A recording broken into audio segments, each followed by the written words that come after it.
Hello, everyone, and welcome back to another episode of The Real Podcasters, the show where we like to think we know what we're talking about when it comes to film, TV, and whatnot, but let's face it, we have absolutely no idea. We are just winging this. My name is Regan, the host as ever, and I'm joined by my co-host, Mr. Dan, once again. Hello, everybody. It is... What episode is this now? Episode 8. Episode 8. Wow, okay. So, welcome to episode 8. We are now on the last Jedi of episode numbers, and I'm sure we're going to be nearly as controversial. Not really. In fact, to be honest, I would reckon that episode 7 was the more controversial one when we're like, well, we don't love Zack Snyder's Justice League, or at least I was like that. I mean, it went down for me, but not tremendously. But yeah, anyway, we've moved on from Snyder. Yeah. So, and also, obviously, there was a bit of a delay on the previous episode. As I think I mentioned a few times in that episode, there was a lot of internet issues. Like, Dan was lagging constantly, so there was like 5-second delays in between almost every other conversation. So hence why that got out as late as it did. And I'm not gonna lie, I completely forgot to put out on social media. So sorry to the 12 subscribers that we have. One literally today. I was like, yes, get in. So fingers crossed there aren't as many technical issues this time around compared to last week's episode. Then again, you've got me at the wheel, so odds are something will go wrong. So this week, our big talking point will be Doctor Who. Finally, after so many references to the show since we started the podcast. More specifically, we'll be taking a look at Series 1. Because, well, you got to start from the beginning. Naturally. Oh, yeah. And I'd love to start from 1963, but I don't think this podcast will be going for 58 years, unfortunately. I don't really think people would be too interested in knowing the sort of what the 1963 Doctor Who entailed as well. I get they had to start from somewhere, but well, I can guarantee yeah. there is one friend of mine who would absolutely love to do that. So we can do it for him, but that's it.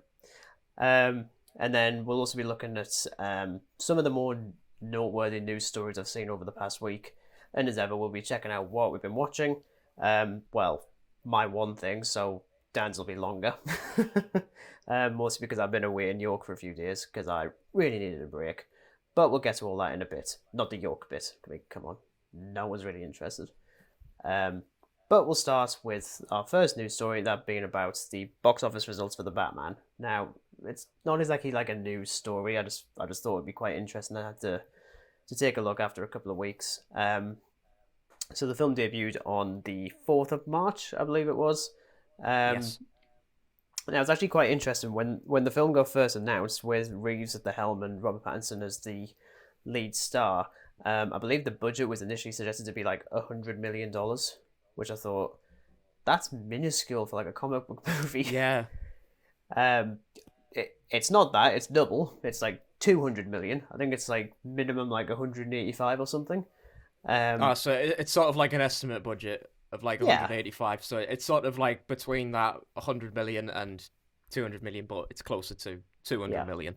Yeah, I mean, like, rule of thumb is usually whatever they say the budget is, you usually have to double it, just for like marketing and stuff like that. So if it's 200 million, we're looking at probably 400 million. And gratefully, film is still doing really well, and last time I checked, it's set at around 675 million worldwide. So given the fact it's got a 15 rating as well, I honestly wasn't sure how it was going to go. To be honest, there was a part of me that genuinely thought it might hit $1 billion. I don't know if it will. I just don't think it lends itself to being $1 billion.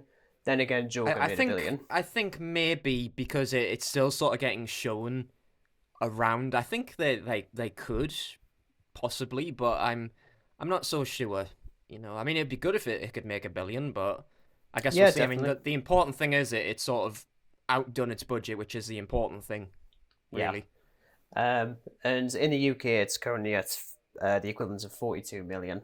So pretty it's good. Down. Yeah, well, I mean, it's down from the 75 million on Spider-Man and something like 96 on No Time to Die from last year. Then again, Bond absolutely excels in the UK, which makes sense. It's a very British thing. Even though you've got the Batman that's filmed in Edinburgh and Liverpool, but that is neither here nor there. But I just thought it'd be quite interesting to talk about that bit. That's all I've got. Though keeping with the Batman, so this was unexpected and something I'd assume we'd never actually see, or at least have to wait until the Blu-ray came out to see it. But Matt Reeves has actually revealed the deleted scene he's mentioned quite often during the press tours for the Batman, which features Barry Keoghan, because I figured out how to say his surname. Sorry, Barry. Just come on. We get our first proper look at the Joker in this scene. We do. Now, thankfully, you have actually seen this. Yes. So, at least I don't have to wait until next week to actually talk about it. Because that was just stupid, like, honestly. No, I came prepared because as soon as I saw, like, an article pop up, I instantly was drawn to it because, I was kind of frustrated when it got to the end and we saw the Joker, and we knew it was the Joker, but we didn't, like, get, like, a closer look at him, if that makes sense. Mm. So, when I saw this, like, deleted thing, I was like, oh, this is grabbed my interest. Yeah, I think, like, especially like, the way it's shot. I mean, first of all, it feels very Silence of the Lambs when you think about it. Oh, yeah. It's almost like Silence of the Lambs rip-off, basically. Like, you literally got the It's protagonist. basically the DC version of Silence of the Lambs. Yeah, and, granted, Silence of the Lambs is amazing, so, if you're going to take from anything, at least take from the good stuff. But it's still also quite interesting the way that it's still shot, because you still don't get a proper look at this version of the Joker, which I think is deliberate, because I think if people didn't like it, then they could easily modify the design for like the next chapter in this story, and well, we hadn't really seen it, so it's fine.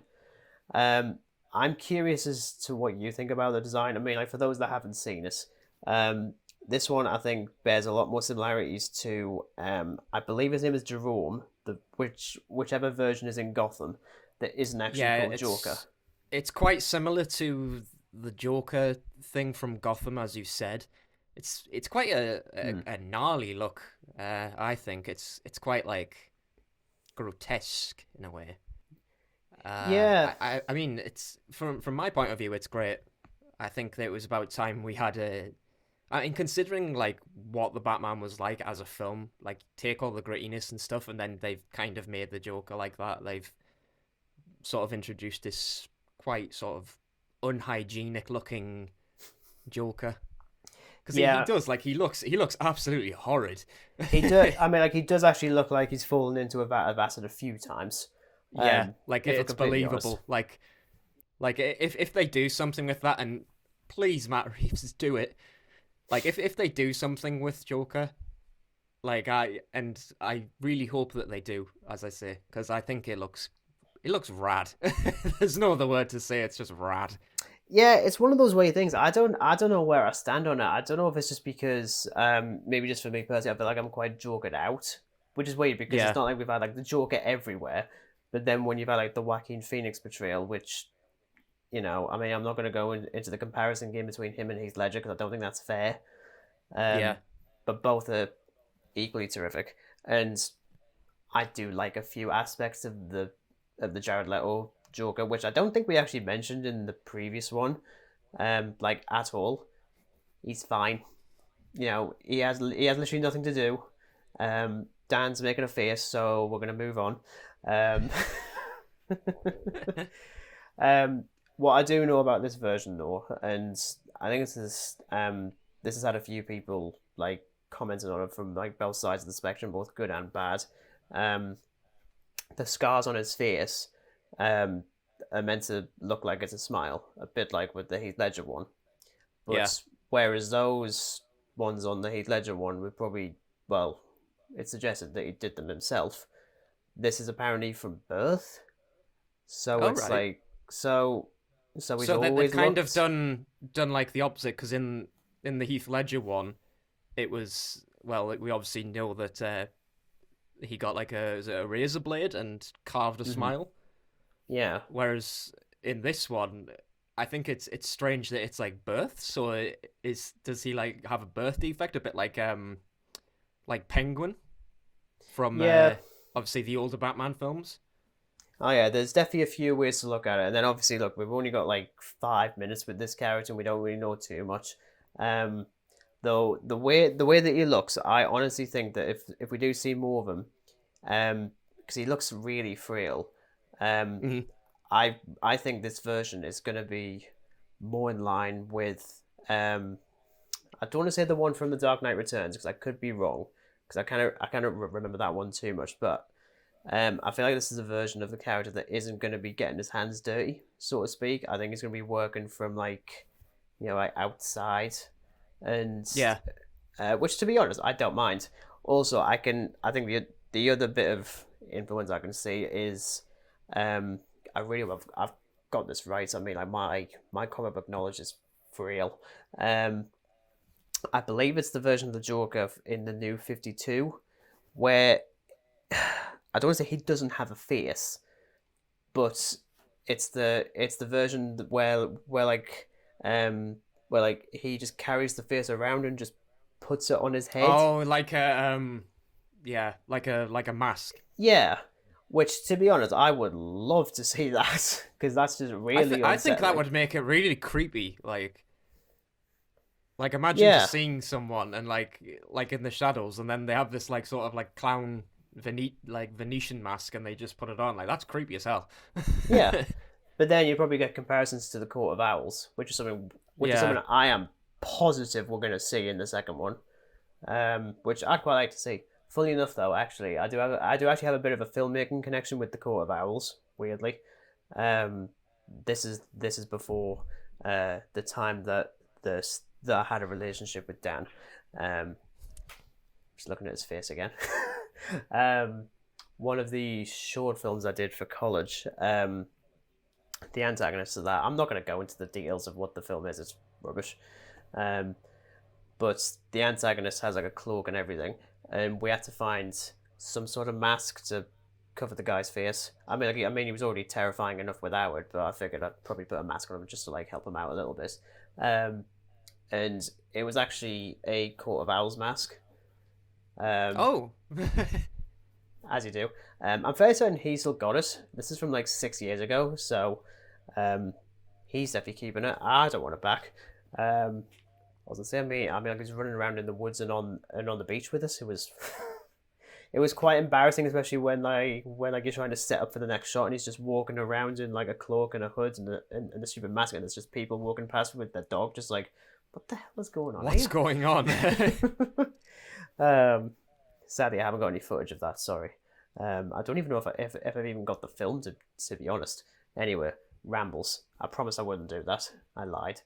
Um, but yeah, I mean, look, I mean, much like with the film itself, I didn't like lose my mind over this, um, which is funny. It's weird because like I did actually really like the film, and you'd assume that a scene like this would just make me go nuts. Then Yeah, I didn't get like overhyped about it. I mean, sure, I'm excited to see what is done with it, but I wouldn't say I was overhyped about it. yeah, I think it's just I'd quite like to see more villains that we haven't seen, or at least if we have seen, Oh, do them better. So it made sense to I like wonder do the if we're Riddler. gonna.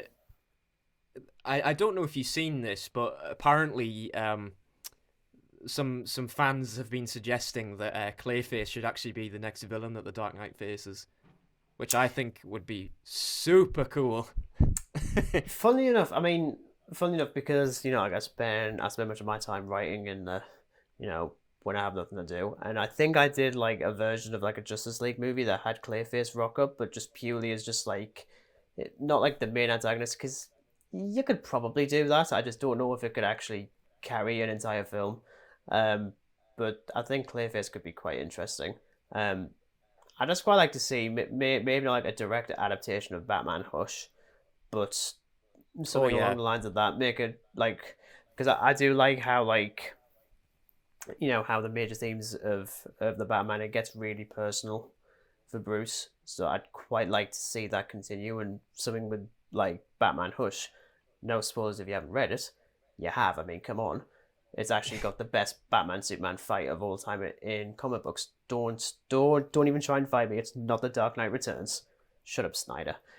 Um, but but that one gets really personal, and I think that could be quite interesting. But then I also want to see Court of Owls. I just want to see a good movie. Can you tell? I think like with any hope, I suppose this could kind of lead on to like the future of a Batman film. Like, I get that like having big villains makes a good movie, but I think they should use some of the sort of lesser known Batman villains, like Mad Hatter. I think a Mad Hatter one would be great. I would like that as well. Yeah. I think that would be like a really wacky, like psychedelic Batman film because they could do some really cool stuff with that. Yeah, I think like the only worry that I'd have is if there'd be unfair comparisons to Mysterio, because I feel like they both work in basically the same way, except one has a fishbowl for a head and one has an oversized hat for a head. And and is he Irish? I can't actually tell. I don't know if that's just me being like really. I think it depends on the different like sort of depiction of it. I don't know if I'm saying that right. Like, because some people write him as like Irish, and some people write him as like American, and some people write him as like just, you know, he doesn't really have a nationality. He's just the Mad Hatter. Yeah, I should stress I'm not saying Irish as if it's a bad thing, because I just feel like it sounds a bit like that, and I don't think that. But yeah, that's what we think on the Joker thing. And seeing as we are talking about Doctor Who, I thought this one could be quite interesting. Now this isn't like wholly recent. I think it's popped up like a couple of weeks ago or something. I mean, I can't remember what day it was. I think it was something like 19th of March or something. So, you know. So this one is pretty unlikely. This is Doctor Who news, I should stress. I missed out that fairly important bit. As it this whole thing is pretty unlikely, considering that whenever a current Doctor is leaving, there are so many articles dropped that suggest that X person is the next Doctor or Y person is the next Doctor, and rarely are they ever right. If you would like a little bit of advice on trying to figure it out, if we know when the next Doctor is going to be announced, wait until the day before the actual announcement bit, and whoever is the bookie's favourite is probably them. Because that happened with both Jodie Whittaker and Peter Capaldi. Like, she jumped right up randomly, and again, no one really picked it up on it at the time. Same with Capaldi. I'll say it's funny how that works, like, isn't it? Because all this like press news about who's rumored to be the Doctor and stuff like this, but like it's so misleading. And it just gives people the wrong idea of who it actually is. So, like, as you say, if you literally wait, like, a day or so before the actual announcement, then you're probably getting more accurate news. Yeah. And I'll say, this story is probably bollocks, but hey-ho. So it was the Mirror that broke the story and said that thanks to a TV insider, nothing more, just a TV insider. A TV insider. Yeah. Is that Russell T Davies is looking at Hugh Grant as the next Doctor. I saw that. I saw that article. Now, obviously, we are both fans of the show, and we'll address this later. But as I'm sure you already know, Dan, Hugh Grant has technically played the Doctor before. Just like nodding along, like yes, he did. Mm-hmm. Yes, he did. In the 1999 comic relief sketch, "The Curse of Fatal Death," written by one Stephen of Moffat, which look that episode is absolutely terrific. It's been a while since I've actually watched like a 90s sort of one. The ones I watch are a lot older. Yeah, I mean, you know, it was literally just a one-off. But that one has it was Rowan Atkinson as the Doctor, then Richard E. Grant, then Jim Broadbent. Is it Jim Broadbent? I feel like it's Jim Broadbent. And then Hugh Grant, and then Joanna Lumley. I've got to say the Joanna Lumley one because she is so funny.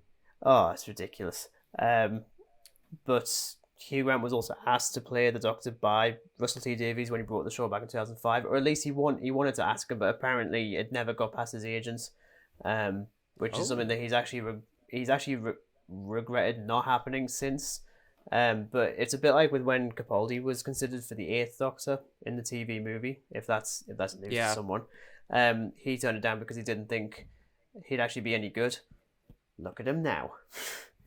And while I don't like to fan cast, like I really don't, I'm not that sort of person. I'm honestly kind of down for this if it does turn out to be true. I don't know what you think. You know what, I'm down for it.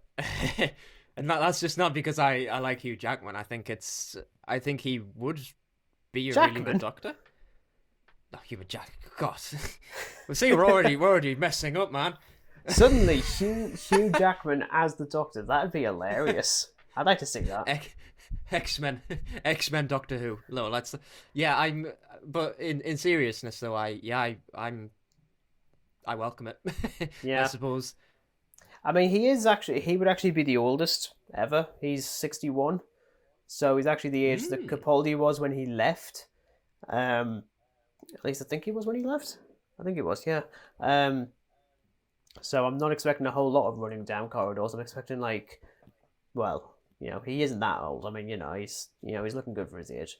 Yeah, but there's not going to be like a sort of like marathon running out of buildings or on planets kind of situations.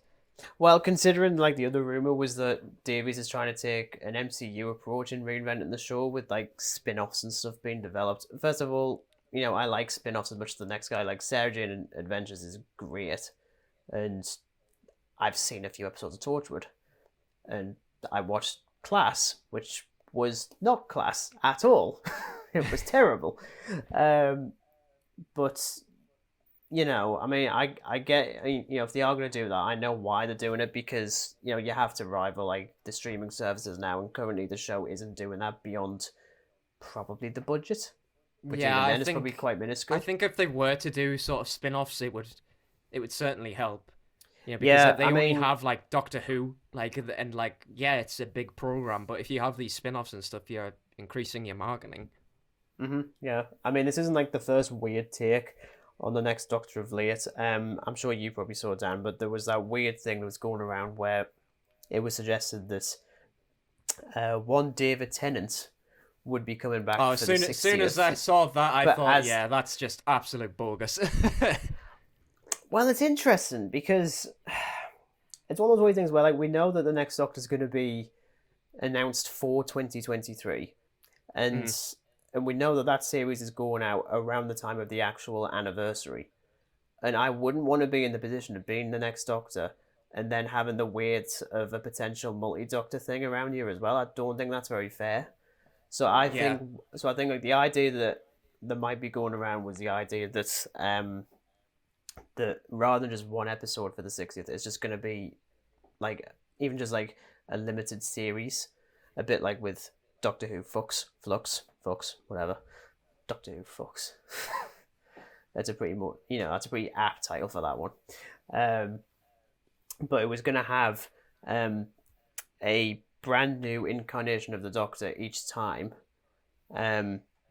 or potentially because you could either get Tennant back as the 10th, or get him in as like a far-flung future version, or just a non-canon one, and just do random stories that just honor the history of the show. Which, to be honest, I don't mind that idea. I mean, it would maybe be like an interesting idea. I mean, I'm sure they probably have like episodes they've written that were never like aired. So maybe if they did like a limited series where like, the weaker ideas are brought forward and obviously adapted a bit better, and they're obviously aired as a limited series. I think that would be something good.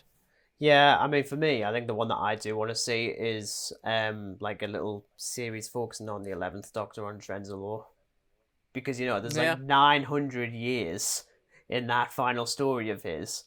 And Matt Smith will age for 900 years, so he's fine. You can bring him back when he's in his 70s and it'll work absolutely fine. But that's the sort of thing that I'd quite like to see, because as I say, I wouldn't want to be in that position where like, I'm the new Doctor. Oh, there are other Doctors behind me, and they're fighting to come forward. Oh, god damn it, never mind. But that's just me. In the case of the Hugh Grant thing, we'll see. I think I saw something like this morning. Because like it's weird with like Doctor Who publicity or lack thereof. Like there's literally an episode coming out in probably about 2 weeks, 3 weeks, whenever Easter Sunday is.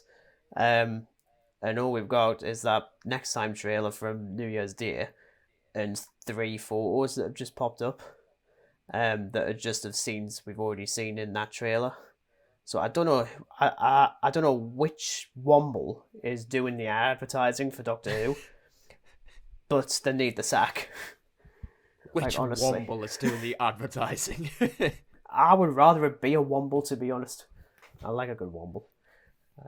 Yeah, I mean, it's weird that because I mean, like obviously with the New Year's like next time trailer, whatever you want to call it, it's I think in a way like that was almost like a little cancellation of Doctor Who because it was like we had nothing for for ages, you know. Yeah.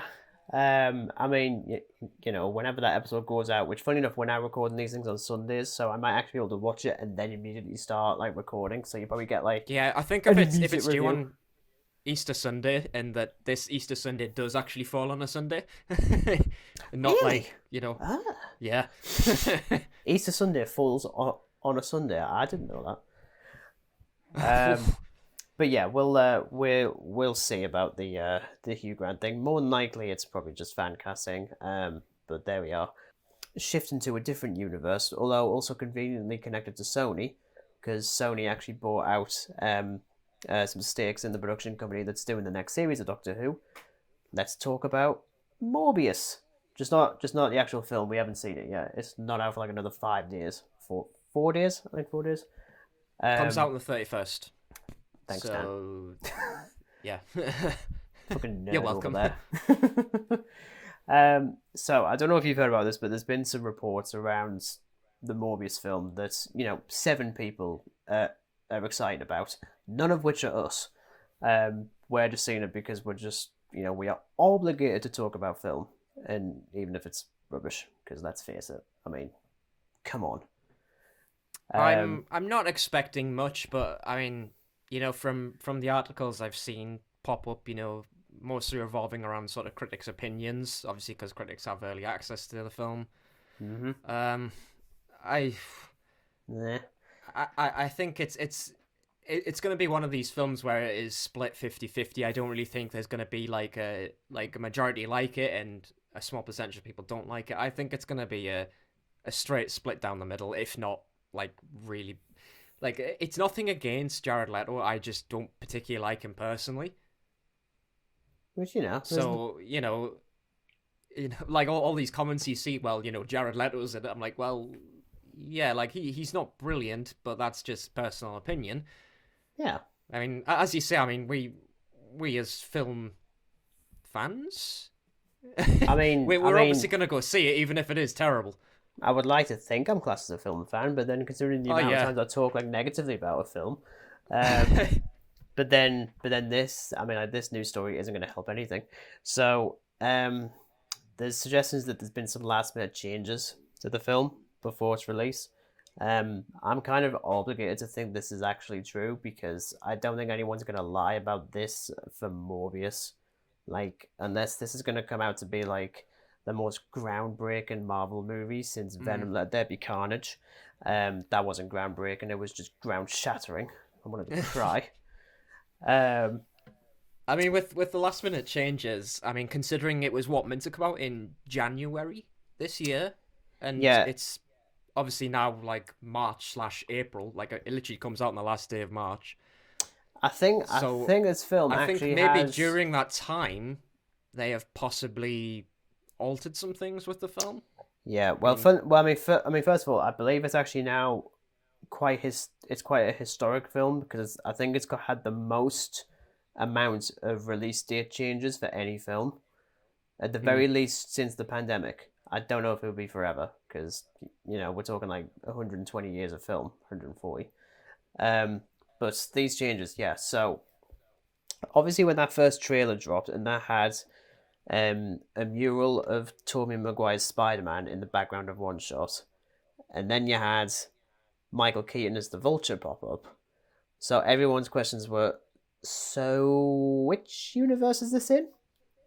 Because it's clearly not Venom. It's clearly Yeah. not the MCU, and it's clearly not the Tobey Maguire one. Even though it's much like with Venom, it's got the exact same Daily Bugle logo in a newspaper. Because again, people read newspapers. I'm still not convinced.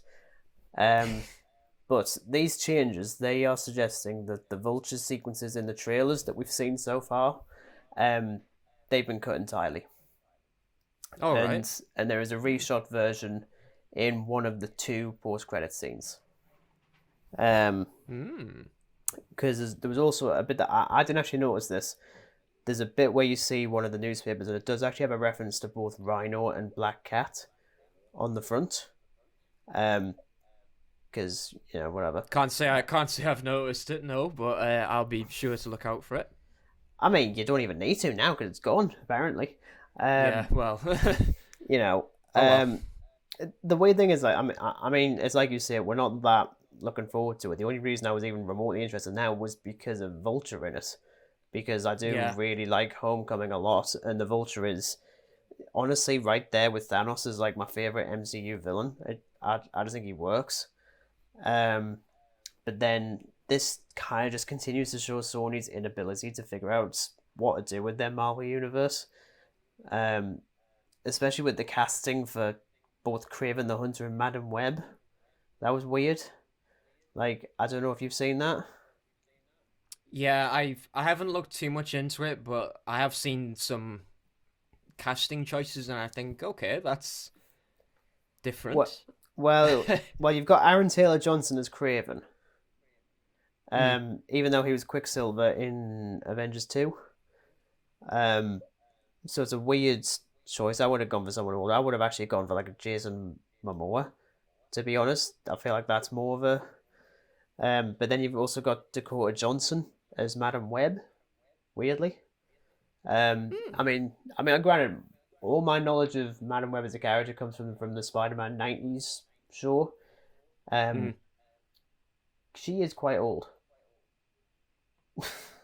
which I think is kind of the point. Yeah. So I don't know. Although I think there is a version where she's like a lot younger. She like transfers her consciousness into someone else. I'm like, great, I mean, okay. you've got to also think that, like, sort of the Spider-Man comics in particular, they've been sort of adapted, changed all these many times. Oh Like, yeah, for yeah, yeah. goodness me, like there must be thousands upon thousands of sort of different sort of versions of characters.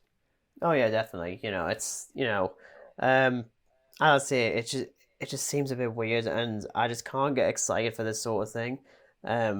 Especially when this new story drops like a week before the release of the film. Um, Mm. and it's like you say, critics don't look like they're going to be very kind towards us. So, I'm assuming like critically probably closer to the verse Venom. Um, and let's face it, it can't be much worse than Venom 2, which again, I know you like it. I just think it's horrific. He It's a he thing. really doesn't like it. I should probably emphasize to our audience he really doesn't like it. Like, he doesn't like the first Venom, but No, he it's doesn't. actually high. He's rated the first Venom film higher than he's rated Let There Be Carnage. Oh yeah, you fucking know it. Um, I but we will find out next Sunday when we do talk about Morbius, or at least one of us will. We'll see what's we'll see what that holds. Um, have you been have you looked into that Suicide Squad game that Rocksteady have been doing? I saw like a clip. I suppose you could say it was like a trailer. It looks interesting. It looks weird, weirdly. Yeah, Um, like the reason I bring it up is interestingly because weird.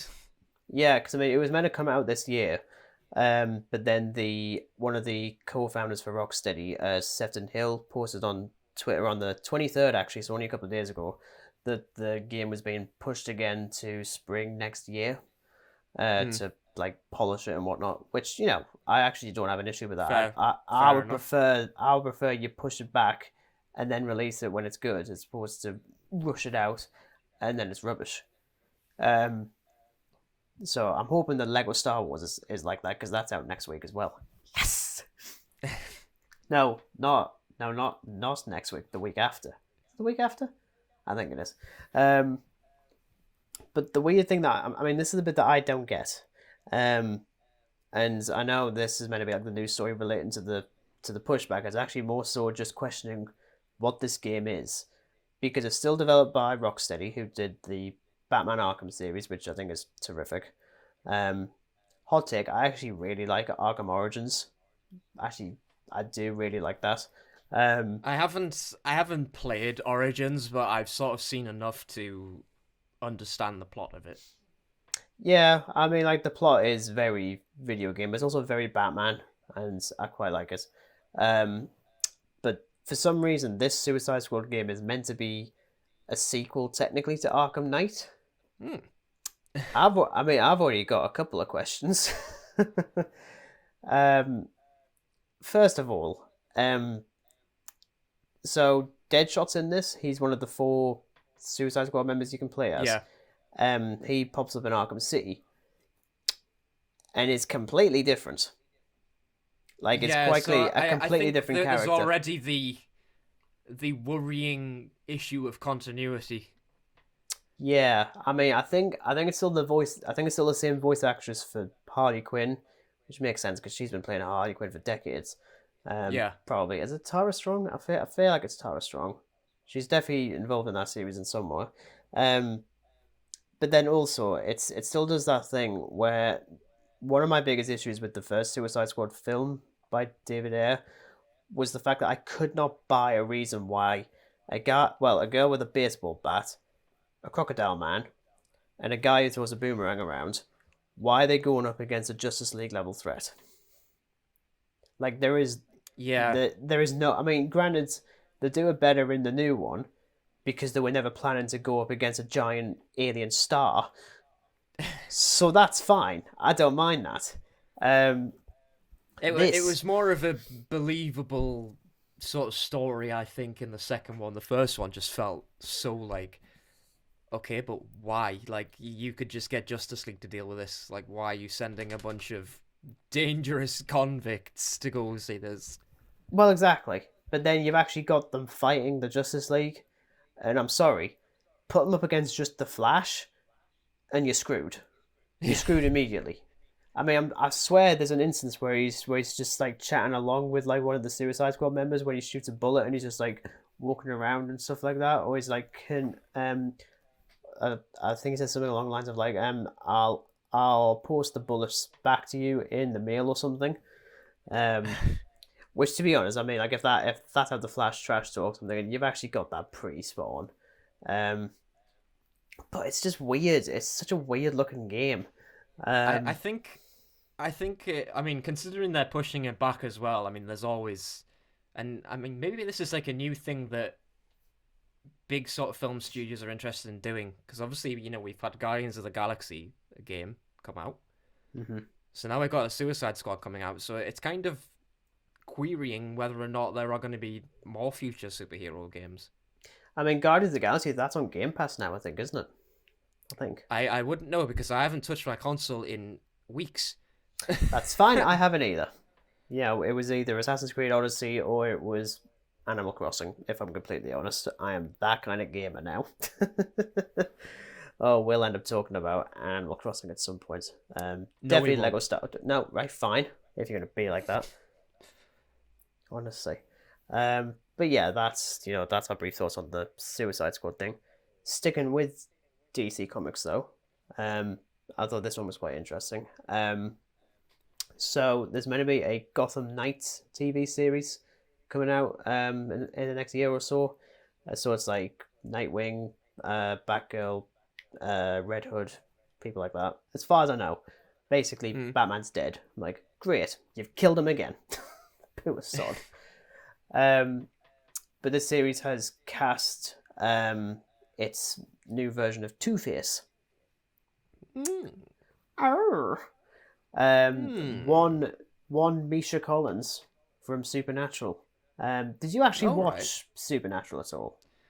No, No. I've never even sort of I've seen like clips of it and stuff like this, and I just have no interest in watching it.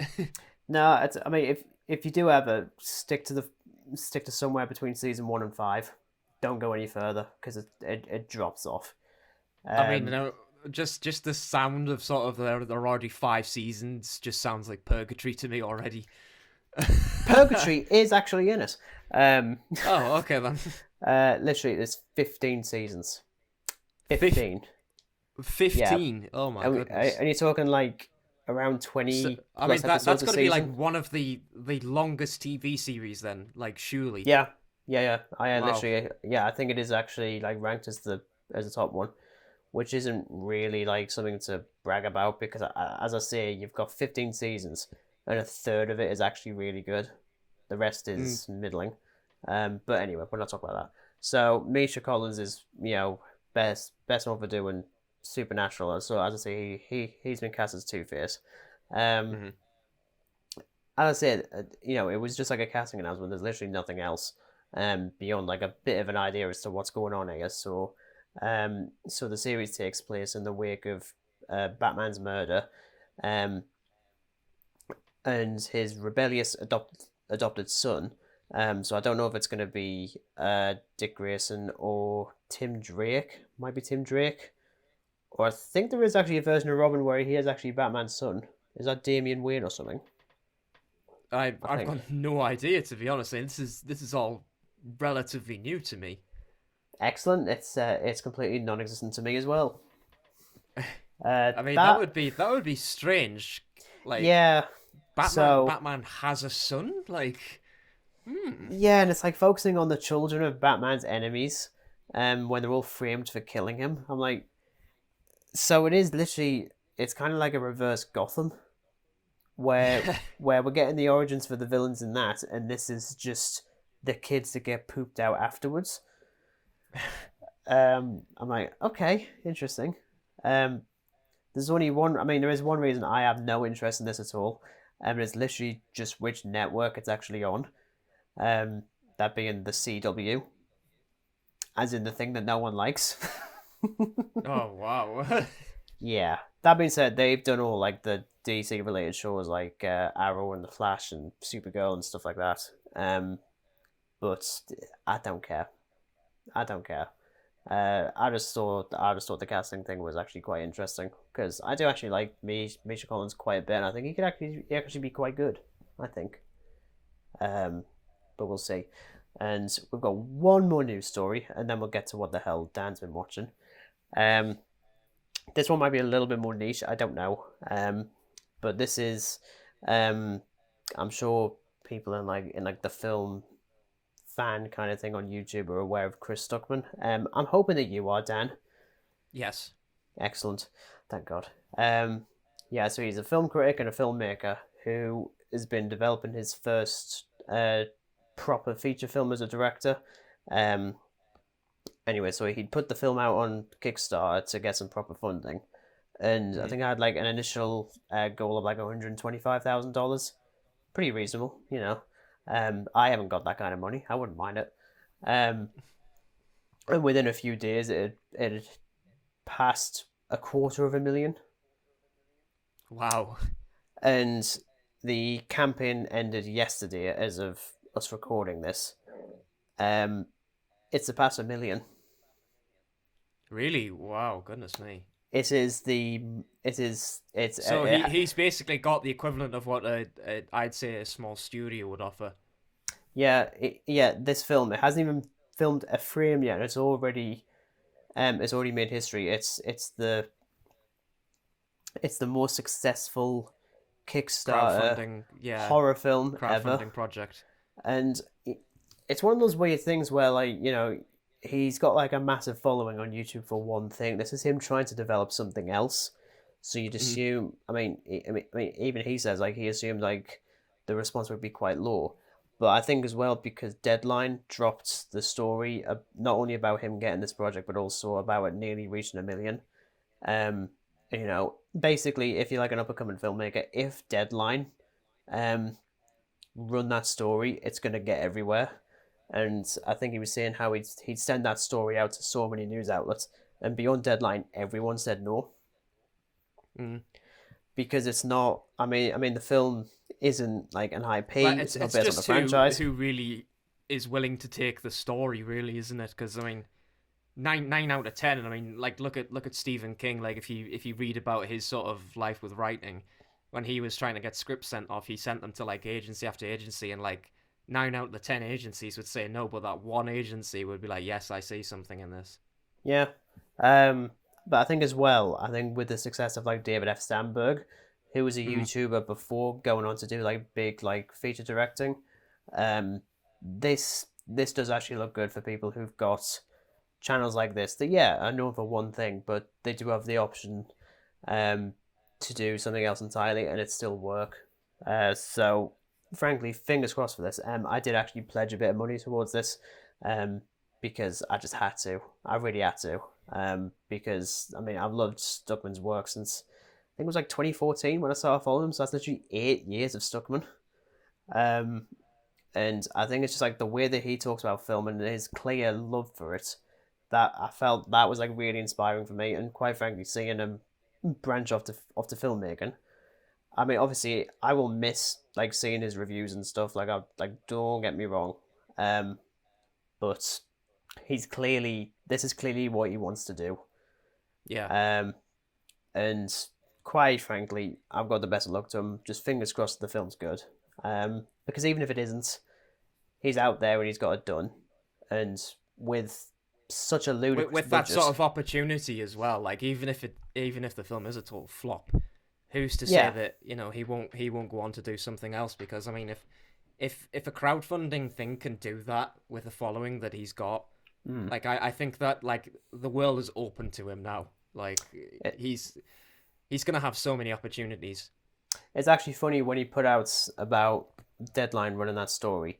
He actually mentioned that within 24 hours of that news story coming out, two major film studios got in touch to have a look at the script. Mm-hmm. He said one of them was a really high profile horror studio. Um, I'm not gonna lie, I know exactly which one that is because you could see on his face it's a very specific one, and he's trying not to get too giddy. I know exactly which one it is, and I really hope it is that. I do actually think it might be A24. There's a little bit of Mm. his. I think that could be.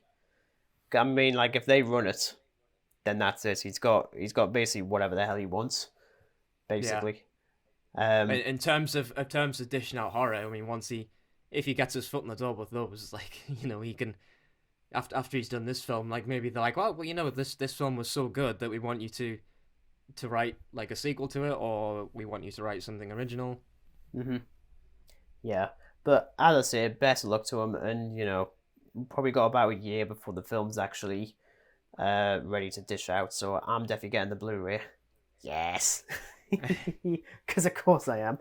Um, but that's it. That's that it on the news stuff. Um, we'll talk about what Dan's been watching because he's watched so Far so too many much. things. Yeah, I've seen one thing, so we'll talk about that later. Dan, the floor is yours. Shut up. Well, as you know, my taste in film is mostly horror. Is this? So yeah, I mean, if it wasn't oblivious on my, if it wasn't totally obvious on my letterbox, Or your shirt? um, oh yes, my stab T-shirt, Scrim. Thank you, Scott, for that T-shirt. Thanks, Honorable Scott. mention. So I watched the first Evil Dead a while ago, and it was only right that I watched the sequel because it's actually rated the same as the first film, as 95% Oh on wow. Rotten Tomatoes. So I was like, that's weird. That's very rare for a sequel to sort of be up to the same level as the first film. Yeah, I mean, The Godfather did the same. Part two is just as good as part one. Not that I've seen The Godfather, I still need to watch it. allegedly. Yeah. But yeah, I watched Evil Dead 2 and it is become one of my favorite films. It is so nuts. Like the practical effects are absolutely top notch. There's a scene where our protagonist is in the cabin and obviously the demonic spirits have returned, and there is like this like a deer head like mantled on the wall, and it comes to Oh, life I've and it starts seen that rattling bit. around, and it's Yeah. so creepy and freaky. And the bit that had me in absolute stitches, there's this scene where our protagonist is actually possessed by the demons, and he's forced to cut off his own hand because his hand becomes possessed, and he cuts it off with the chainsaw. As you do. There we go. And the demonic hand, like it's going like this across the floorboard, Like a face hugger. Yes, that's what it reminded me of. It was like a face hugger from Alien, the way it was just scuttling across the floor. So he attempts to shoot this hand, misses, and the hand flips him off. And I kid you not, I died. Because it's in like a mouse hole. It flips him off and then it scurries into the mouse hole, and I was done. I was done. I just wasn't expecting it. Like, Oh, 80, God, I wasn't 80s expecting practical that either. effects, you could not beat that. Like, that is just absolute genius, man. I was done. But aside from that, there was a couple of rewatches. I watched Halloween Kills and Halloween 2018 again. I think that's like the third time I've rewatched this now. Maybe the fourth time for Halloween Kills. I'm pretty sure it's the fourth time for Kills. Halloween Kills fine, but yeah, I've already said what I want to say. See, right, this is important, this part, right? To our viewers, Regan hasn't seen many of the sequels. So yeah, and his that rating isn't of the exactly a 2018 bad Halloween, thing, is it? His rating of the Halloween 2018 one slightly bugs me, because it is actually a good film, but Regan thinks it's awful. But he hasn't seen I don't think it's the likes awful. of... I just hasn't think it's seen just the likes pretty of middling. Halloween 5 or Halloween 6 I'm or just gonna even the glare worst at you. one of them all, Halloween Resurrection. He hasn't seen any of them. I'm going And to yet turn this off in a second. He thinks this 2018 one is like the worst thing ever. Madness. Are you quite finished? Yes. But yeah, I watched those again, and it was funny revisiting Halloween Kills because it did so well in the box office, and maybe this is just me being sort of a bit of a picky bugger, but I'm going to point blank say that I thought Halloween Kills was absolutely shredded for no reason than otherwise, that critics were just looking to pick it apart for the sake of picking it apart. Like, some of the stuff that they critiqued is so petty. I mean... Like, they were like, oh, well, it's too gory. Well, what did you expect? It's a slasher film, for goodness sake. Yeah, I mean, it's... I think also considering that it is like a fairly long-run franchise as well, I think there'll be a few people that are sort of like, well, why the hell are they still doing this then? I mean, the thing that really irked me was like they reintroduced Michael Myers being supernatural again. I'm like, well, in the 2018 one, how could you not say he wasn't supernatural? The dude gets his fingers blown off, he gets shot God knows how many times, he gets shot in the damn throat, and yet he's still walking around attempting to kill you. So, go suck an egg, critics. I'm just curious as well, because the Blu-ray's got a different ending. I haven't seen this other ending, so no spoilers. But how does it compare to? I haven't seen it. Right. Okay. I have no clue what this alternative ending could be, because I just have like the standard theatrical release on Prime. So I've got no clue what this alternative ending could be. Like I have no idea what it could be. Yeah, I just assumed you had the Blu-ray. I didn't actually realise you just watched it on Prime. Fair enough then. Yeah, but I mean, aside from rewatches, it's mostly been going through Shudder, because I kind of forgot I had a Shudder membership. So I've been watching a few classics. Define Demons classics. being one of them. I mean, mostly 80s stuff, and Demons, again, it has become one of my favourite films on Letterboxd. If you go into my 2022 first time watchers list on Letterboxd, rip off. Little, you'll absolutely see ripping off my list. I think it's maybe the third or fourth film, and like in the top bit is like all 5 stars. Like that film is absolutely brilliant, man. I do know it's absolutely fantastic. I do know a little. At least I think I know a little bit about it. I mean, I know there's been a few just demons. So I don't know if this bit is in this one, but isn't like a sequence in like a cinema? Yes. and the girl essentially, comes the plot falls of through the the film thing.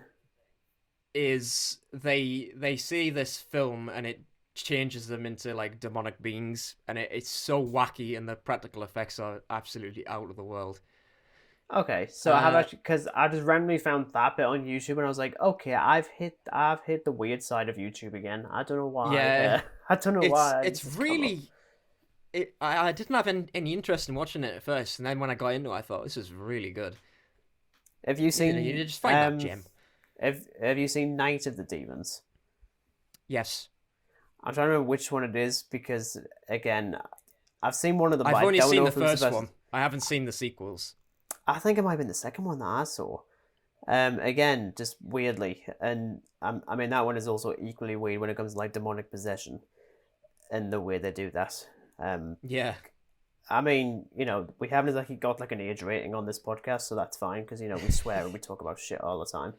But I I mean swear, just like the oldest film that I've watched so far is from 1932, maybe three, maybe a little bit later, which was White Zombie, which was, well, some people would argue was like the first sort of zombie film before Romero took over the sort of modern day zombie thing. Um, it's fine, I guess. yeah, It's a very very low budget film, quite clearly. Compared to some of the other Universal films you'll see, a lot of the sets are actually painted rather than like sort of miniatures being filmed, and it's pretty obvious. But essentially, the plot is Bela Lugosi plays like a witch doctor, and he uses voodoo magic and turns people into sort of like his slaves. So it was like the first sort of zombie film, I suppose you could say it was. as you But do. aside from that, mostly just sort of ins and outs of. Well, actually, there was a really terrible film I watched on Netflix, which was a Netflix original. No surprise there. Called Little Evil. Now I've been wanting to watch this for a while because it looked Little quite funny. evil. Yeah, it's this comedy about a young boy who was supposedly the Antichrist, and his Every time. stepfather. Like, yeah, it's you know what, like it looks pretty funny, but honestly, it's about as flat as a pancake in terms of humor. Like, I was sat there for the whole like hour and a bit, and I was just like, I just should have gone and watched something else. Like, Flat as a pancake.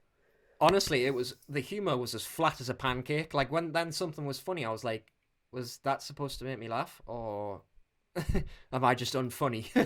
Yeah, Like, it was just really poor, a really really poor film. fair But, enough. I mean, the best thing I've sort of watched was mostly just stuff off Shudder. Really, I mean, there was a film I watched yesterday called Alice, Sweet Alice, which was a pretty screwed up film. Mm. Yeah, it's Eh, it's kind of like a murder mystery horror because it has like elements of murder mystery in it, and it's really well done. I'd recommend watching it. It's really really good. But yeah, aside from, well, actually, Amazon Prime. Now, Amazon Prime's horror selection is Woeful. Questionable. yeah, Stupid. both of those. But amongst that, sometimes you get a gem. Okay. Mm-hmm. Now, this is a film called Inbred, and it is the most daft film I've ever watched in my entire life. It's basically a bunch. Imagine, like, I know you haven't seen Texas Chainsaw, but it's basically like a Yorkshire version of the Texas Chainsaw Massacre. Oh my god. It's so like bad, but it's good at the same time. Like, it's just over the top silliness. It's Uh-huh. it's basically the plot of these people arrive in this Yorkshire like town or whatever, and the people there are like, they don't like outsiders, and it turns out they're in like this cycle of like a family, and so they hunt down these outsiders, and props to this quite low budget film. The practical effects are absolutely phenomenal. Like, there's just body parts and stuff everywhere. You've honestly got to see it to believe it. But the It's way you so pitched daft. it doesn't sound very good, so why would I? I think it's a 2.7 average on Letterboxd, which is somewhat surprising. Okay, so it's probably about the same as I don't know. Let's just find a random film on this. Wonder Woman 1984. It's probably a similar film. I hope not. Yeah, that's also it was around that. Mm, Yes. So Yeah. what is this one film you have watched? Um. Well, actually, there is one other thing. Though I don't really count it only because I've Okay, seen so one you lied. episode. So there's actually two. He's I getting sick of me. I kind of get sick of you. I've been talking to you for 3 years. It's annoying. No, actually, no, it's not. It's 5 years. Shit. Where has that time gone? You know, you've been preaching in this episode. You've only watched one thing, and now you've just blatantly lied. Yeah, but how many people do you think are really going to be bothered? I Yeah, mean, that's true. yeah, no one cares. I watched one episode of that Star Wars Visions on Disney Plus. Is that Oh, it's that anime inspired one? Which I've said before, I'm not that big when it comes to anime. yeah. So I noticed that. You know when you like go on in the home screen and you get those like that giant banner and it like flicks between things. I saw it on that and I thought, oh, that looks quirky. yeah, I mean, like each episode is a different art style. So I mean, I was like, oh, okay. I have literally just watched the first one though, just because only Mhm. like 20 minutes, if that. Um, And what are your opinions? I just kind of wish the Star Wars went more like samurai. To be honest, I really like that. That's well. To be honest, I mean, the last Jedi does bits of that. It feels like a samurai film in places. Mm. And then there's that episode in Mandalorian season 2, which is full on samurai. I still haven't rewatched it yet. I want to. Oh, So the I'll try. Mandalorian. Love it. Otherwise, I have seen the Batman for a third time. Vengeance. It was, yeah. It came to the little cinema that's across the road from us, and I watched it with my girlfriend because she hadn't seen it yet. Long story short, she really didn't like it. Oh, okay. Well, that's Um, interesting. So expand on that. I mean, like it was similar to like when we saw Joker. I think it's just that kind of style and tone. I mean, especially with Batman, she isn't that big on him as a character. Outside of Okay. outside the Lego Batman movie, which I completely agree with. I think that rapping version of Batman absolutely rules. You know what? Like, it seems to be that they add like such a like comedic aspect to the Lego Batman. It's so funny. Like, I mean, like I remember is it the second Lego Batman game? And like, there's this scene where Superman shows up and Robin is like fascinated by him, and then like Superman like Batman tries to distract himself. He's like, I've got stuff to do. He brings out this little like walkie-talkie thing, and he just wanders off, oh and it's god, so yeah. funny. I think so. Yeah, I haven't actually played that one that much. The first one, yeah. Oh, But I anyway, did like everything on that, 100% of it. That just shows what I'm like. I've got no life. hmm. But yeah, I think it was just the story just didn't grab her. Sadly, Mhm. it wasn't that investing. I think especially like the runtime as well, which Oh yeah, again it's a pretty consuming game. it's definitely a beefy one.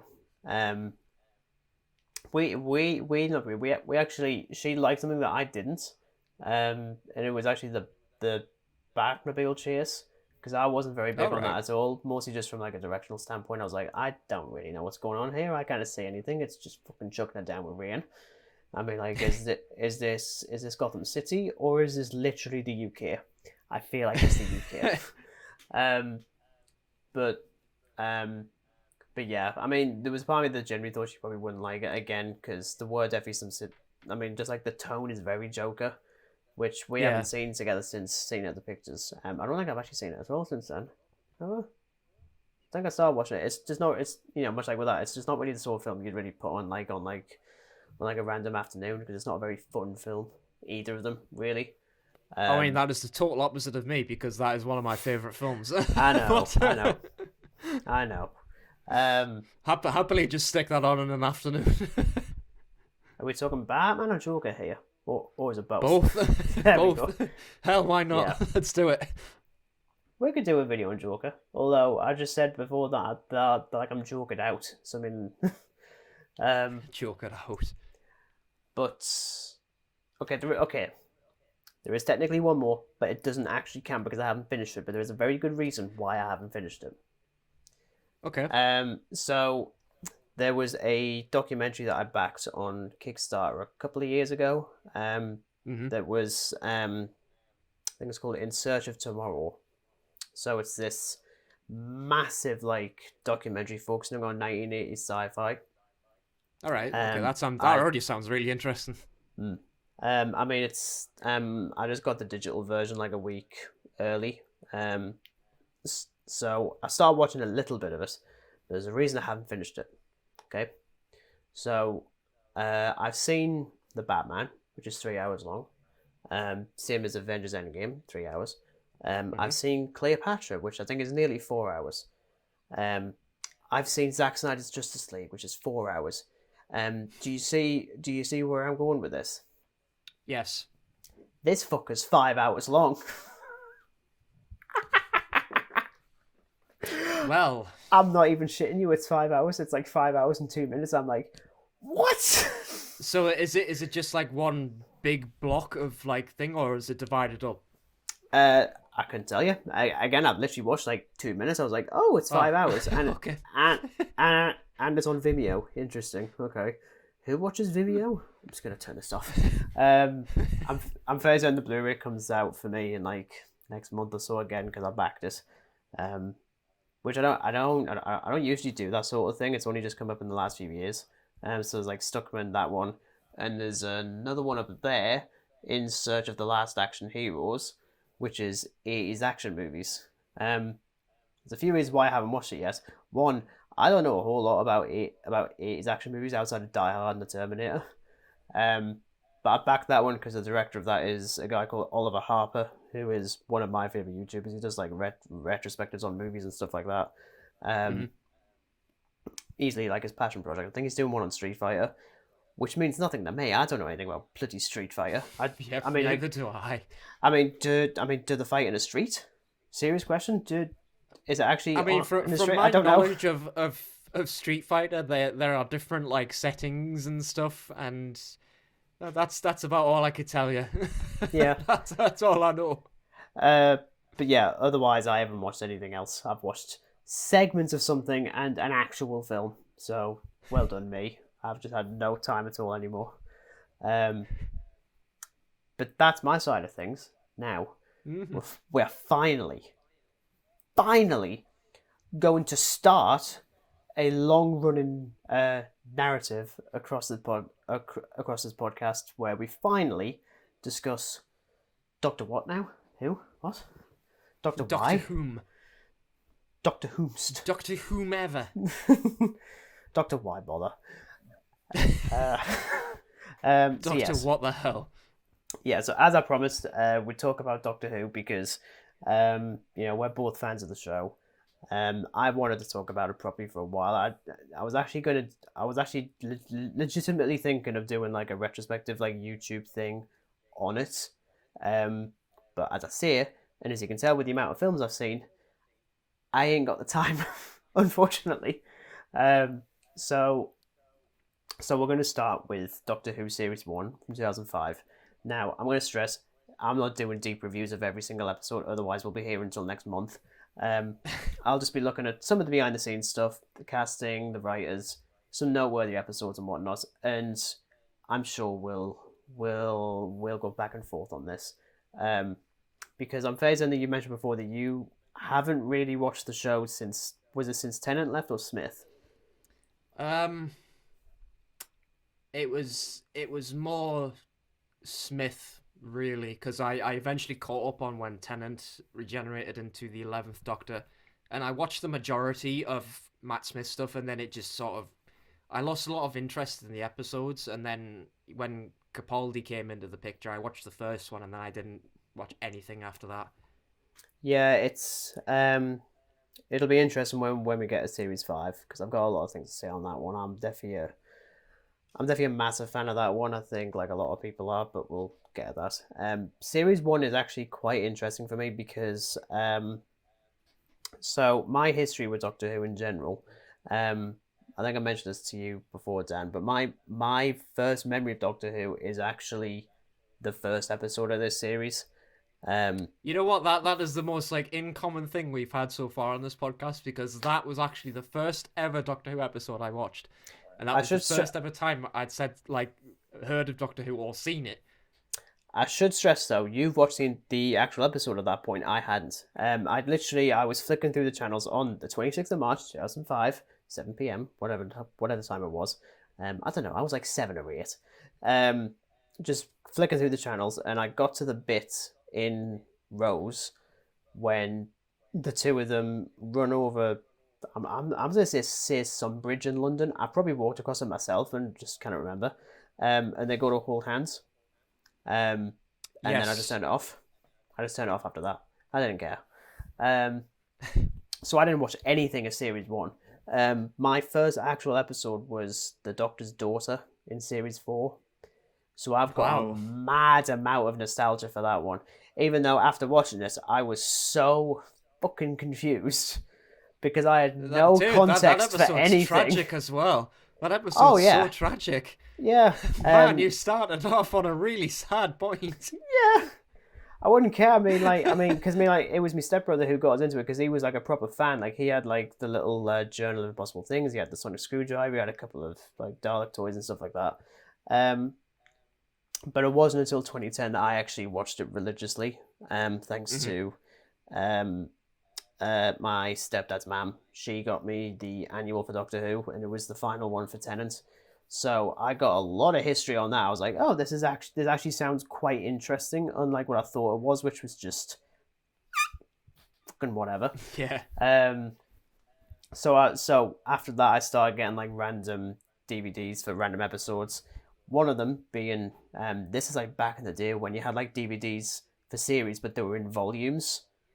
I can remember that. And so I had series 1, volume 1, which I'd actually got, and I think it was in I want to say W.H. Smith or something for like really, really cheap. Because W.H. Smith sell DVDs still, weirdly enough. And it was for Rose and the End of the World. So you had 2 episodes. And that was my proper introduction to it, because the only other thing I had was just an image of the Ninth Doctor in that annual, and he just looked angry, to be honest.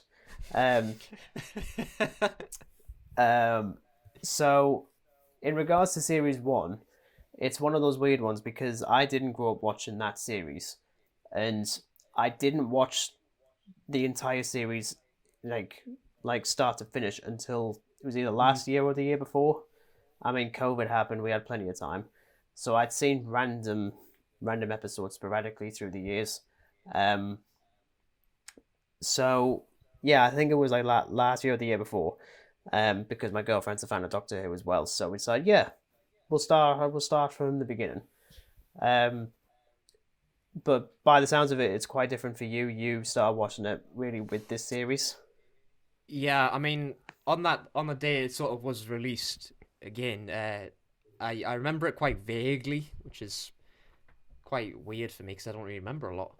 But it was my parents obviously like they grew up with like the old age Doctor Who, black and white Doctor Who. So like when it came back, they were really excited to see it. So they asked if I wanted to see it as well. So obviously I sat down with them, and from that first episode with a bunch of like mannequins walking around shooting people, controlled by a giant blob in the sewer. Every time It was amazing for like a 6/7-year-old kid to see. And from then on out, I watched like every episode in order, and I think it was the first Slitheen episode, and that was like a 2-parter. That was the first 2-parter episode in that series. Aliens in London and World War III. Yes, that's the one. That is the one. That was the first part, like where it ended on like a cliffhanger, and then next week it obviously reminded you of what happened, and then it went on to it. But I mean, as you say, we're not going to like go through every single episode. But No, I'm sort of embarrassed to admit this, and I feel like I'm going to get like so bullied by you for this now. But do you remember an episode called "The Empty Child"? Yes, everyone knows about the empty child, Dan. Right. That particular episode and part 2 used to give me nightmares. It honestly petrified me as a kid, dude. Let's face it, I can't think even like begin to emphasize how scared I was of that episode. I'll definitely mention there's that. nothing more creepy than a little child walking around with a gas mask shouting, "Are you my mummy?" I Terrifying, dude. I can think of creepier, but to be honest, we will talk about that episode in a bit because that's definitely one of the high points for the series for a lot of people. Um, whether or not I think that, we will get to that. Oh, again, Ooh. Hoovian here. Um, I'll talk a little bit about the history of series one in particular, just like a little bit, because I'm also looking at the time. So Russell T Davies, executive producer of the series, and he'd been on it since like the late 90s, trying to push the BBC to make a new series of Doctor Who because he's like such a fan. There were actually three other pitches from other writers, which I'm Mhm. curious if you know about. Um, I remember reading. Well, it wasn't actually that long ago because I was obviously interested in like why the sort of huge delay in Doctor Who, and I remember seeing something about there was other pitches, but I would be quite interested to know like who these other writers were. so there was a version from Dan Friedman. I don't know too much about him, but he wrote, well, sorry, he directed Death Comes to Time, which is this audio drama for Doctor Who, which is actually apparently quite good. It's got like Sylvester McCoy and Sophie Aldred in it. Um, Oh yes, I haven't listened to it, but I know that they both Sylvester McCoy and Sophie Aldred are very heavily involved in it. yeah. But anyway, this version from Friedman was a lot more fantasy esque, Hmm. which would have been quite interesting. There was Matthew Graham who did Life on Mars. I haven't seen it. His was a lot more gothic, so I thought that All could be quite. right. Which is probably some because we probably got a bit of that in the Scream of the Shalka Hmm. animated story with Richard E. Grant as the Ninth Doctor, non-canon now. Um, and there was another version from Clayton Hickman, Gareth Roberts, and Mark Gatiss, or Gatiss, however you want to say it. My girlfriend Guys, says I think Gatiss, I say Gatiss, whatever. Um, from County Durham, actually, as it turns out. Um, they pitched a version where the Doctor was the audience surrogate as opposed to the companion. all right.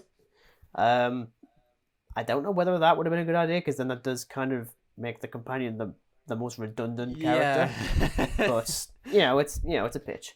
But then obviously Davies won. He wanted to be grounded, very 21st century, double the episode length and stripped it down to its bare essentials to create interesting conflict in both the stories and the characters. Most notably, the Doctor himself. Gallifrey was removed from the equation entirely, literally blown up, um, like destroyed in the Time War in the time period between the TV movie and Series 1. So a nice bit of continuity there to suggest there had actually been things going on. It didn't just end at survival and then pick up in Rose. Yeah.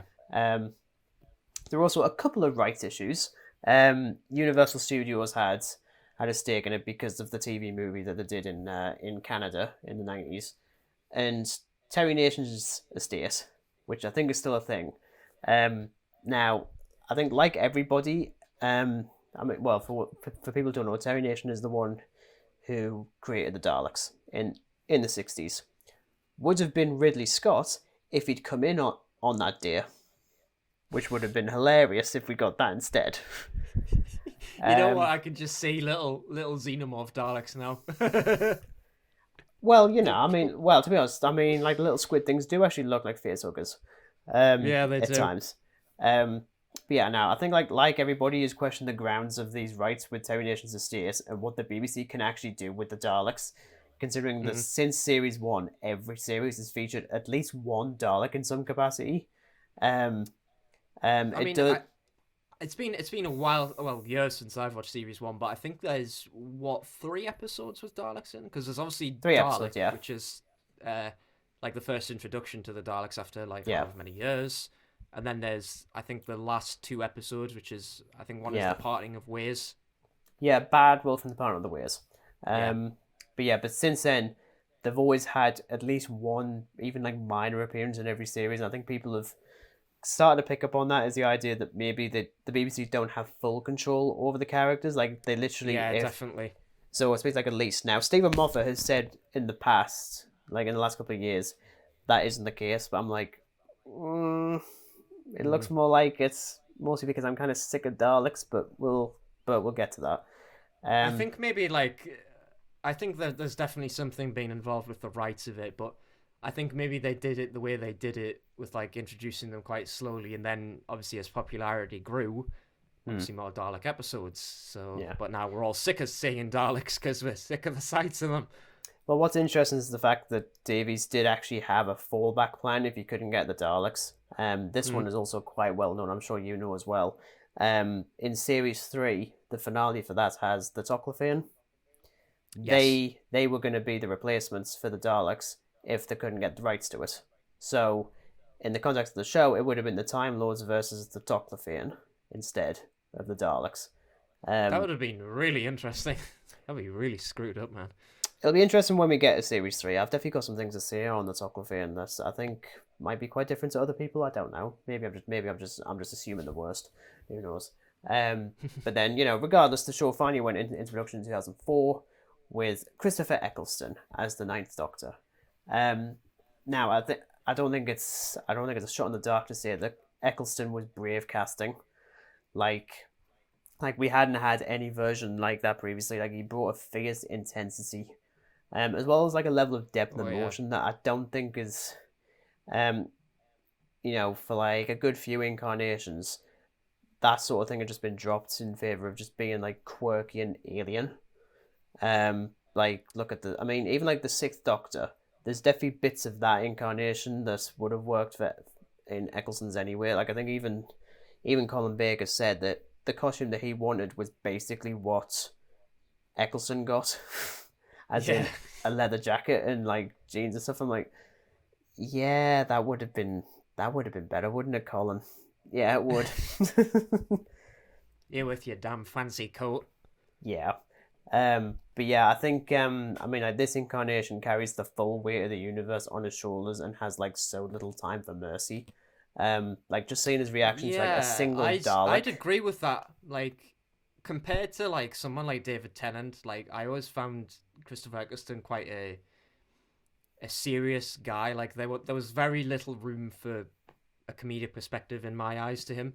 Like you Mhm. could tell that like he was troubled by He has something all the actually time. Eccleston has actually mentioned since that he would have done the comedy a bit differently.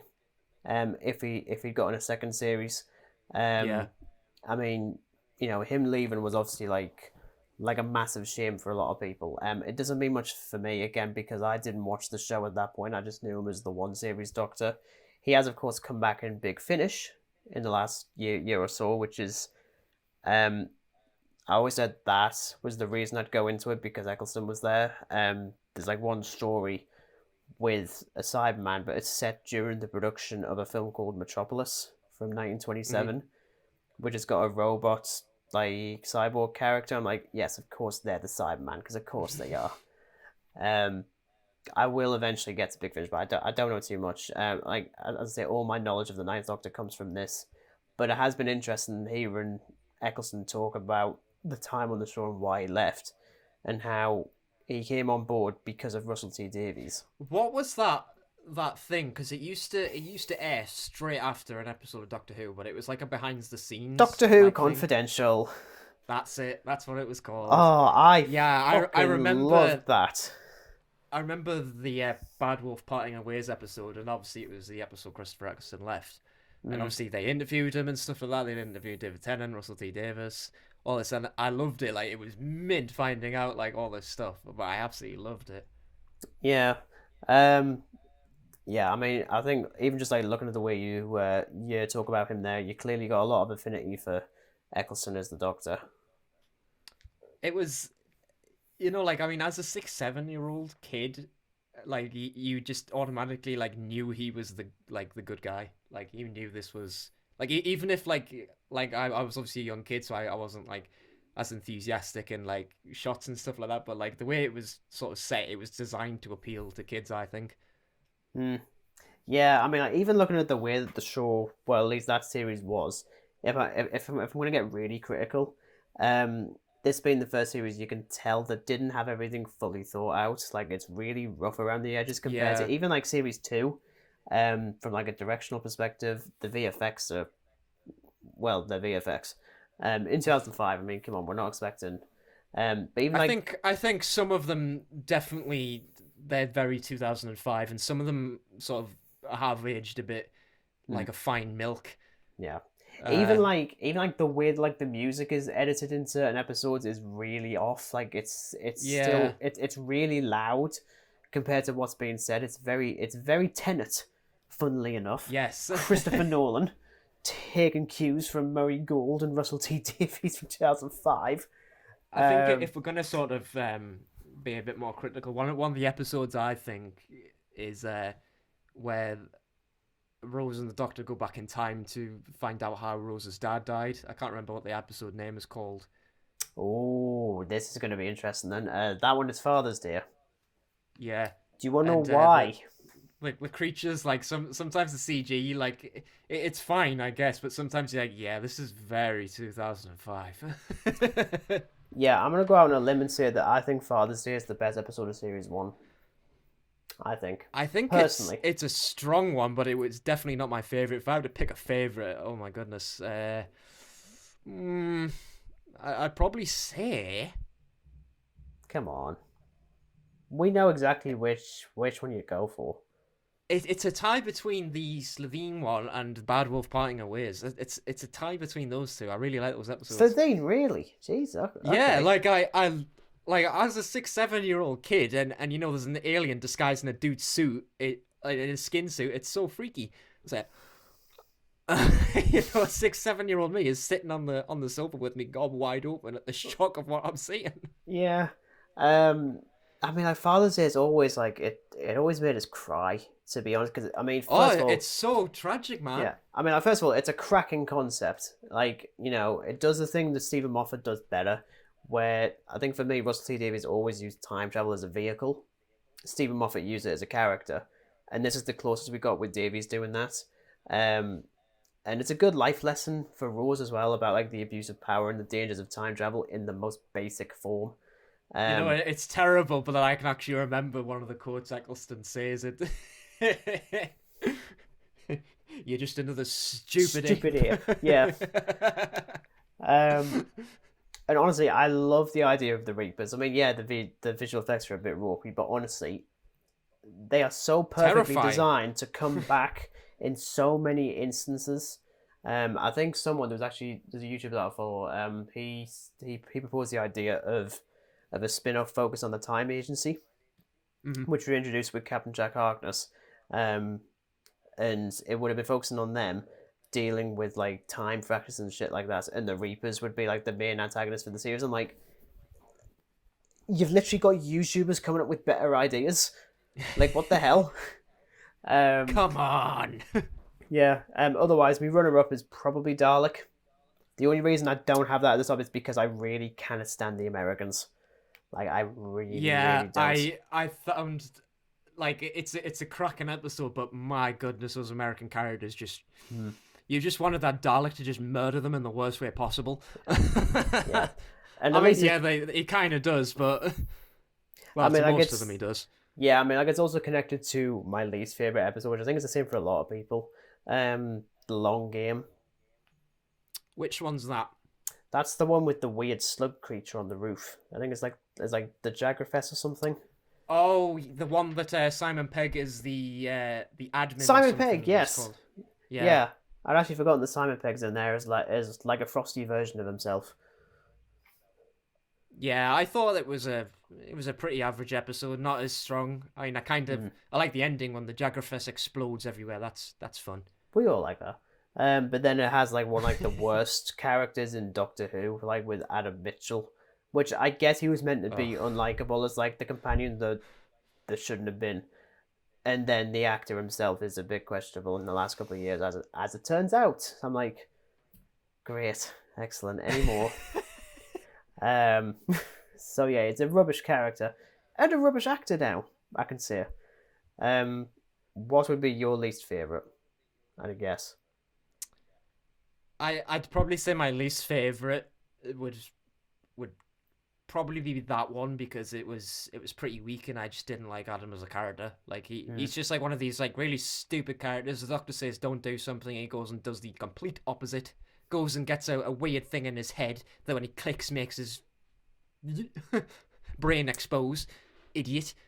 Yeah, I just didn't get that. And then again, because my viewing of series one was just like back and front, the long game I think was one of the last episodes that I had to watch for the first time. It was also Boomtown, which was the sequel to Aliens of London and World War Three, set in Yeah. Cardiff, as you do. I didn't like that one either. Yeah, that was a bit of a hit and miss for me as well. Like I kind of felt that 2 episodes of the Slovene was enough, but I see why they did it. Like I kind of liked the idea that Margaret the Slovene was the sole survivor of it, Yeah. but I felt like it was really bizarre and somewhat unnecessary because like she kind of portrays that she's changed and that, and then we all kind of know that she's just gonna be what a Slovene does and try to take over the world again. Yeah, I think like the other runner-up is probably The Unquiet Dead, which was the first Mark Gatiss one. I mean, like, Again, granted, an episode that terrified me. I mean, look, I actually really I like the structure for the first few episodes where it's one in the present, one in the future, one in the past, because that's Yeah. exactly how you should do it, and that's been done since. In like, I think Series 7 did it, Series 3 did it as well, Series 4 probably, yeah. Actually, I think in reality, actually, all of them have done that. What's that? Yeah, oh yeah, they have actually. But yeah, even that one was pretty middling. I've never wanted to rewatch it. I tend to like when I revisit series one, I kind of just think, well, I've seen this enough to realize, it's a bunch of zombie things called Gelth, and there's a house, and there's Charles Dickens, and that's about it. Though we have actually, we've actually forgotten about the sunflower in the room, the white tulip that we have not spoken about. I'm obviously talking about Rose. Billy Piper, yeah, loved her. Do you actually like Rose as a character? I thought, like, I mean, go back to that episode Father's Day. Like, she obviously prioritizes like her own instinct rather than what the doctor's telling her, which I liked. I mean, at times she was a bit of an annoying character, but I think that was it's a very human intended. response. You know what I mean? Yeah. So it feels genuine. She was written the correct way because she's this sort of like Londoner, like 20-year-old who doesn't really have like the full sense of an adult, like, and like the doctor or whatever. I mean, I know the doctor's like 900 years old and stuff, but still, sometimes her mother has more sense than she does, and Jackie was just Jackie. Yeah. Jackie. Yeah. I'm just trying to figure out which series version of Rose I actually like more. If I prefer Series 1 Rose or Series 2, because I've had more exposure to the Series 2 one, naturally, because I had like the entire series on DVD back in the day. But I'm just trying to figure out if I do actually like her as a character, because it's not like with Clara, who was just a plot device for one series, pretty decent in the second series, and completely redundant in a third series. That being said, I could probably give the award to most stupid and annoying companion would probably be to Yaz in the in the Chris Chin Ball era. She's actually now the longest running Revive series Doctor Who companion, Yaz. I'm like, wow, and yet I'm looking at this broken camera tripod right next to my leg, and I get more of an understanding of what your purpose is compared to Yaz. Yeah, I think, I mean, looking back on it 8 years later, I think that you clearly know that she is the sidekick in it. You know that she's going to make some daft decision that's going to ultimately impact. And she's going to fall in love. Yes, and when the parting of ways happened and that kiss with the heart of the TARDIS, it nearly made me cry as a 6/7-year-old. Yeah. Hey man, like Doctor Who is an emotional thing for me. Like, don't even get me started on that episode we won't talk about with David Tennant. That episode, no. David Tennant. Well, that's certainly getting cut because that's just disgusting. No, absolutely not. Billy Piper actually called him that at one point. I David believe it was on. Tennant. I believe it was on Top Gear, and even his response was, I was like, "Wow, David, wow." Wow. But yeah, I think just for the sake of trying not to ramble, but also because I don't have a whole lot to say on series one, because I knew if we're going to start off, we'd have to start off with the series that I know actually the least about, and spent the least amount of time on. But overall, I do actually quite like series one. That being said, it's one of the few series that I've never rushed to go back to. Save for Father's Day, I could watch that a lot. That one I do actually quite like. Oh yeah, I did actually miss out the empty child thing. I did say it was a bit of a hot take, but I didn't think it was. It's good. I think it's good. It doesn't freak me out by any means. And I'm just so baffled with the fact that the second episode is titled "The Doctor Dances." I know it was such a weird name. That being For an said, episode. that is Stephen Moffat's first story for proper canon Doctor Who, and we've seen where that goes. Where like every single episode he does in each series prior to series 5 is like award winning. Gotta wonder why he got the job. But yeah, overall I do like it. Again, it's probably the sort of thing where I think you're probably more positive on it than me, but that probably comes from the nostalgia as well, I think. Yeah, I mean it probably goes up from the fact that I've watched it ever since it first aired. Like, I watched it on the day it aired, so I suppose it is the nostalgia of it, and then when every episode came out after that I was there for it. Yeah. It'll definitely be interesting when we get to the times when we're talking about series that you haven't seen. Don't worry, I am not going to make you watch them if you don't want to. That's absolutely fine. You can just listen to me talk about it. And I'm telling you right now, do not watch the last 3 years. Please, for the love of God, just I don't. already have like years worth of Doctor Who to catch up on anyway, so like, by the time I get up to like wherever you're up to, I'm gonna have like grey hairs, dude. I mean, like, even though the camera quality isn't great, I can see a couple. Right. Sorry. No, you are not gonna make it. You've only got a year left. Hey, you're the one that has a Michael Myers and a Ghostface mask behind you. All right. I've got no clue what you're talking about, man.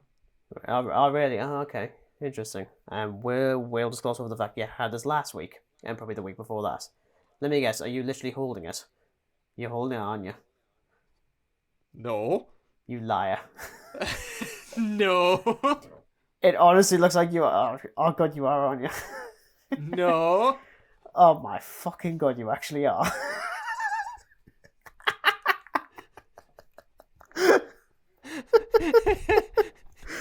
Oh, this has no context if you're just listening to it. No, this is the worst part of it. Like, there's no context whatsoever. Our subscribers are going to be thinking they've tuned into something very inappropriate. He's literally holding William Shatner's head in his hands while we're talking. There's so many ways to just look at that. So many ways. Oh no. I believe we're going to have to bring this to a close before... Yes, before it gets any lewder or Yeah. ruder. Yeah. God. Yeah, so that's our thoughts on Doctor Who and probably a few other things that we spoke about. Like, share, subscribe, comment. I'm actually telling people to do this now because I haven't done it for 7 episodes prior. Also, as ever, we've got social media links in the description. No, again, there's no reviews this week because I haven't seen anything to review. But next week will be one of us will be discussing Morbius, and I will be talking about Sonic the Hedgehog 2. I'm not gonna lie, I cannot wait for that. I really can't. It looks so fun. But yes, thank you everyone for listening, watching, viewing, having on in the background while you do literally anything else that's more interesting than listening to two Northerners talk about a crappy little science fiction serial on the worst broadcasting channel ever, aside from Channel 5. Like, seriously, what the hell has Channel 5 put out of quality? Rambling. rambling. Yeah, can also, we just end it now? Yeah. Although, do I have to do a Doctor Who reference again? Well, I mean, you haven't done one so far, so yeah. No. Reference. Anyway. Thanks, everyone, and we'll see you next week. Goodbye.